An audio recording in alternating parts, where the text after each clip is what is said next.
TDP పథకాలతోటి YCP భయపడుతుందా? మేమెందుకు భయపడతామండి?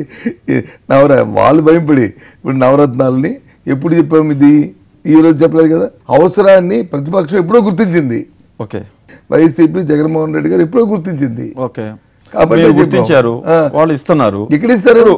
ఎక్కడ ఇవ్వడానికి మొదలు పెట్టేశారు కదా, జనవరిలో ప్రకటించారు, ఫిబ్రవరి నెల నుంచి డబ్బులు చేతికి ఇచ్చేస్తామని చెప్తున్నారు.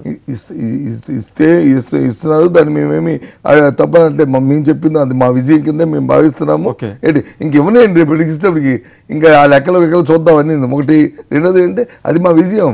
ఇది మా ప్రభుత్వం ఒత్తిడి తీసుకురాబట్టి, ప్రభుత్వమే ప్రతిపక్షంగా మేము ఒత్తిడి తీసుకురాబట్టి మా పార్టీ అనౌన్స్ చేసిందని వాళ్ళ విజయానికి మా విజయం. అంతేగాని ప్రభుత్వానికి మేము ఒక హామీ ఇచ్చాము, మా ఎన్నికల ప్రణాళిక ఇది, దాన్ని గైడ్ చేసుకొని దాని ఆసరాగా వెళ్ళాలి, ముందుకు వెళ్ళాలా అనే దాని ఆలోచన. మీరు టీడీపీ ఇచ్చిన హామీలను తప్పుపడుతున్నారా? హామీలు అమలు కావు అని చెప్తున్నారా? హామీలు ఎప్పుడు ఎవరికి కూడా తప్పట్టు, ఎందుకంటే ప్రజలకు మంచి జరుగుతుంది కూడా అందరూ కాదంటాం. కానీ హామీ ఇచ్చినప్పుడు దాన్ని అమలు జరిపే తీరు కూడా ఉండాలి, దాని జరిగే పరిస్థితులు కూడా ఉండాలి. అవి లేనప్పుడు వచ్చి ఏ రకంగా చేస్తామండి? మీ పార్టీ నాయకుల్లో భయం మొదలైంది, టీడీపీ ఈ పథకాలు ప్రవేశపెడితే మనం ఆ వరదలో కొట్టుకుపోతాము, ఓటర్ని టీడీపీకి పడిపోతాయని. ఆ పరిస్థితి రాదంటారా? ఆ పరిస్థితి రావడానికి అవకాశాలు కూడా లేవు, అసలు ఏ సమితి కూడా అవకాశాలు లేవు. ఇది ప్రజలందరూ, ఎందుకంటే మొన్న ఎన్నికల్లో జరిగినప్పుడు ఏంటంటే ఓ 10 సంవత్సరాల గ్యాప్ వచ్చింది. దాంట్లో చంద్రబాబు నాయుడు గారు నేను మారిపోయాను, యాటిట్యూడ్ మారింది, నేను మారిన మనిషిని, నన్ను నమ్మండి అంటే ఒక పెద్ద మనిషి, ఒక 60 సంవత్సరాలు పరిమితి చెందిన నాయకుడు నిండిపోయి అతను వచ్చి మనం చెప్తున్నాడు కాబట్టి ఏమైనా నమ్ముదామేటో అనుకుని ప్రజలు వచ్చి ఒకసారి భ్రమించారు.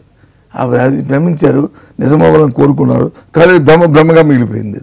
అది మీ పార్టీలో కూడా నాయకులు ఒత్తిడి చేస్తున్నారంట కదా జగన్ మీద.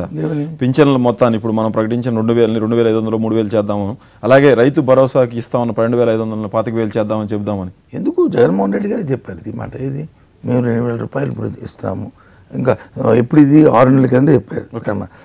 ఒకవేళ ఈ ప్రభుత్వంగా 2,000 కానీ చేస్తే నేను వచ్చిన తర్వాత దాన్ని 3,000 పెంచడానికి కూడా ప్రయత్నం చేస్తాను.